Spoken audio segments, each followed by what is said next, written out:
All right, let's dive into this Financial Freedom Fridays podcast. Sounds intriguing, right? We'll be picking out some juicy bits, getting to the heart of it all, and hopefully you'll walk away with some tips you can actually use. I mean, who doesn't want more control over their time and choices? It's a pretty universal dream, isn't it? And what I appreciate about this podcast is it's not all just fluffy dreams. It gets down to the nitty-gritty. They really emphasize that financial freedom isn't about hitting some magic number. Right, it's personal. Yeah, it's about figuring out what matters to you and making your money work for that life. So first things first, before we even get into the how-to, we got to figure out the what. What does your ideal life look like? If money was no object. Definitely. That vision is your fuel, keeps you going. And speaking of a framework, they dive into these 3 pillars of financial independence. It's how you turn that dream into, well, reality. 3 pillars. Sounds pretty solid. So what are they? Pillar number 1 is all about earning. But it's not just about working yourself to the bone, it's about working smarter. Okay, I like that. Smarter, not harder. Exactly.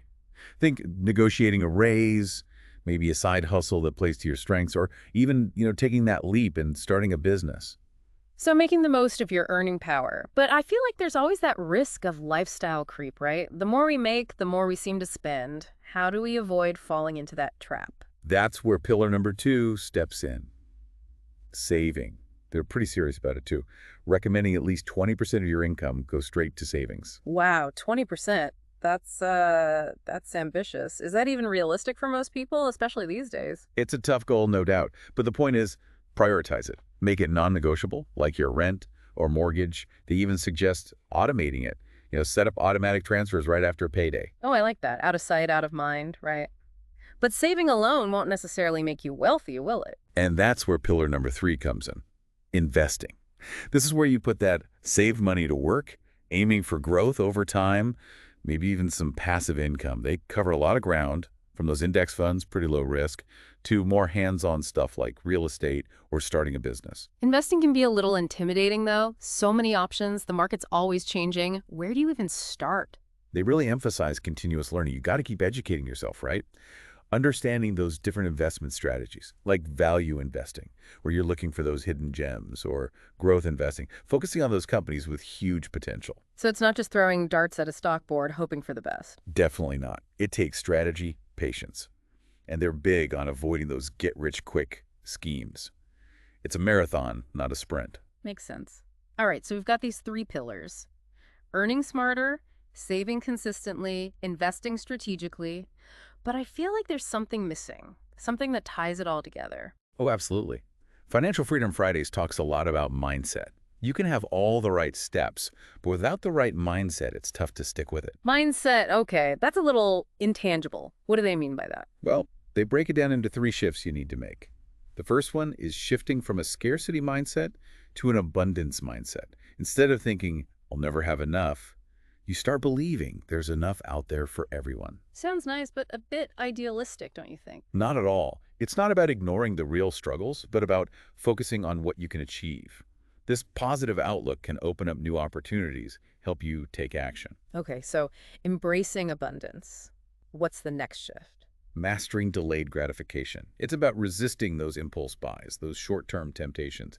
Instead of that instant gratification, you're investing in your future self. I get it, but delaying gratification is hard, especially these days when everything's so instant. Any tips from the podcast? They say focus on your why. Remember that vision of your ideal life we talked about. When you have a strong why, those sacrifices in the present become easier. So keep that end goal in mind. Makes sense. And the final shift. Embracing lifelong learning. The financial world is always changing, so you got to keep learning, adapting. They encourage that curious mindset. Keep learning about personal finance, investing, even entrepreneurship. Never stop learning. So we have the 3 pillars and the 3 mindset shifts. But how does all this translate into actual success? Are there any real-life examples? Definitely. They tell a really inspiring story about a teacher named Sarah. She managed to reach financial freedom in just 10 years. 10 years. That's amazing, especially for a teacher. Tell me more. Well, she started out making around $50,000 a year, had student loan debt, and felt kind of stuck, like many people do. Yeah, relatable. So what changed for her? It started with a decision. She decided she wasn't going to settle for financial stress anymore. She started tracking her spending, made a budget, and started looking for side hustles. ended up tutoring online, which used her teaching skills. Smart. Tackling both earning and saving right away. But what about that student loan debt? She was very disciplined with her savings and used a strategy to pay it down. Which one? There are so many. The snowball method. Mhm. You focus on paying off the smallest debts first to get that momentum going. It helped her stay motivated and see real progress. So she's tackling debt, increasing her income. Did she invest too? Once she had her cash flow under control and made good progress on the debt, she started investing in those low-cost index funds. She understood that consistent, long-term investing was key to building wealth. Sarah's story really shows how those three pillars can work together to create amazing results. It's inspiring to see someone with an average income make such a big change. It shows what commitment and taking action can do. It's a reminder that anyone can achieve financial freedom, really. So, is there anything our listeners can do right now, no matter where they are financially? One of the best tips is to automate your savings. They suggest setting up those automatic transfers right after you get paid. Taking the thinking out of it. Is there a magic number to start with? They say even a small amount, like 50 or 100 bucks a month, can add up over time. Yeah. Thanks to that compound interest. The key is consistency. Start small, automate it, let it do its thing. Great advice. We've covered a lot. From defining financial freedom to those three pillars and the importance of mindset. But Sarah's story really brings it all home. This isn't just some abstract idea, it's doable. Absolutely. And she didn't have any special advantages, just commitment and those key principles. A powerful reminder that it's within reach for anyone willing to put in the work. Now, before we jump into part 2, where we'll go deeper into money, psychology, and investing, I want to leave you with a question. What really resonated with you today? What's one small step you can take right now to get closer to your own version of financial freedom? One thing that really stood out to me about Financial Freedom Fridays was their focus on like the mental side of money. Yeah. It's not just about the numbers, right? It's about our mindset, our beliefs. Yeah. Those play a huge role in how we handle money. Absolutely. You can have all the right tools and information, but if you're like subconsciously sabotaging yourself Yeah. with negative thoughts about money, it's tough to make progress. Exactly. And that's where this idea of money scripts comes in. They're kind of like these deep-seated beliefs about money that we pick up early on. Oh, interesting. So we're running on these like hidden programs. Kinda, yeah. Yeah. Based on how we grew up, our experiences.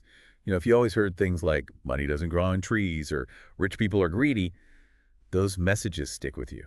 Wow. So those messages can really shape how we view money, even without us realizing it. Exactly. Yeah. Like you might develop a scarcity mindset or even be afraid of success. So how do these money scripts actually affect our behavior? Can you give me an example? Sure. Imagine you have a money script that says money equals stress. Okay. Yeah. That could lead you to, I don't know, avoid earning more or sabotage opportunities or even overspend just to get rid of the money that's causing you anxiety. Oh, wow. That's like a self-fulfilling prophecy almost. Right. It highlights how these unconscious beliefs can really hold us back. So how do we even begin to identify and change these limiting scripts? Well, awareness is the first step. They encourage listeners to really think about their own money stories.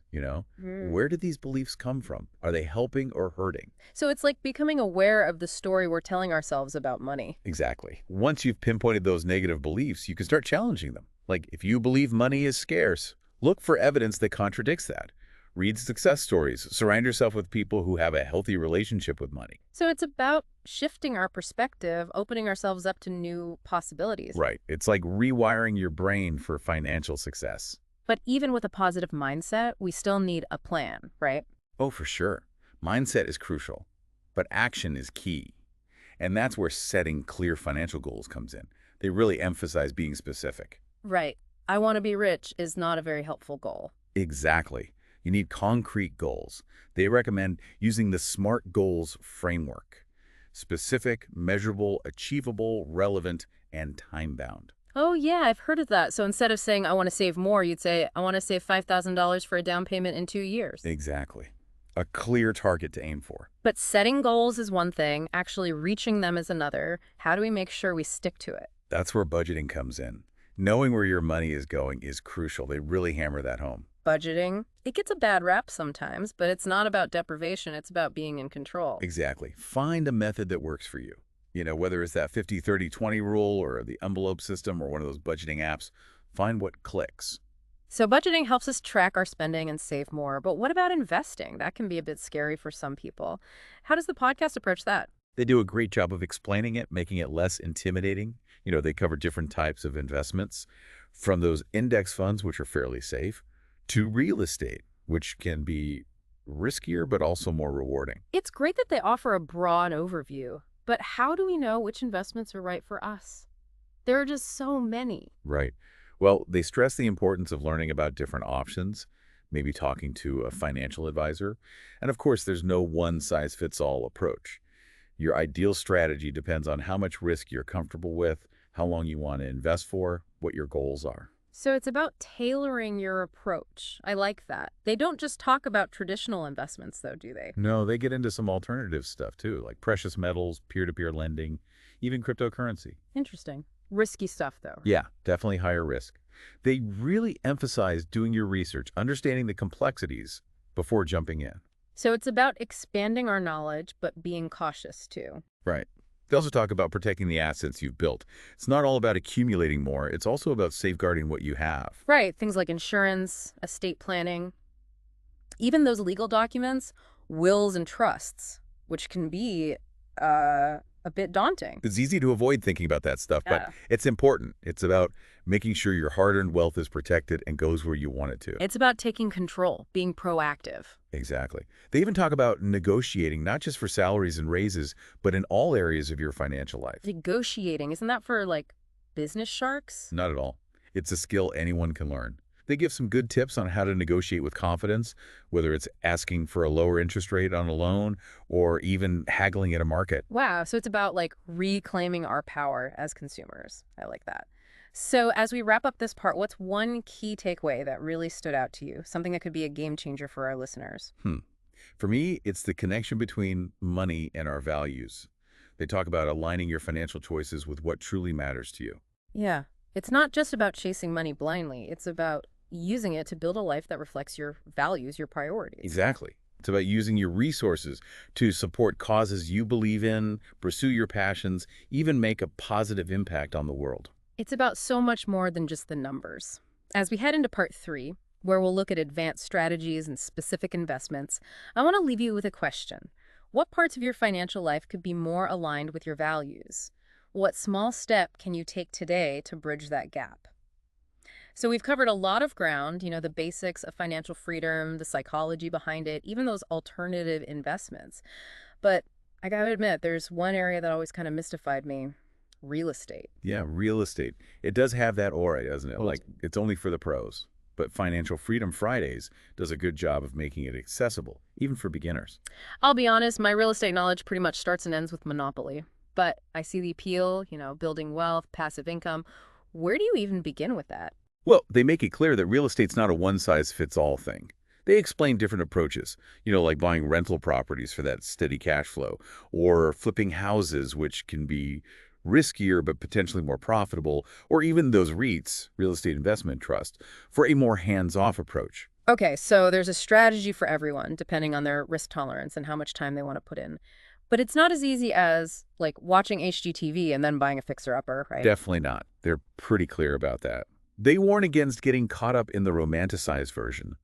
They emphasize research, due diligence, really understanding the risks involved, and they recommend getting advice from pros, real estate agents, property managers, maybe even lawyers. So real estate investing, just like any other investment, requires a level head. Absolutely. But they also go into some more advanced stuff that goes beyond the basics, like tax optimization. Tax optimization. Yeah, it's basically using legal strategies to lower your tax burden so you can keep more of your earnings. It's not about evading taxes. It's about understanding the rules and using them to your advantage. Sounds smart, but also really complicated. Yeah, the tax code can be a beast. They recommend working with tax professionals who can give you personalized advice. And it's important to stay updated. Tax laws are always changing. So be proactive, get expert help.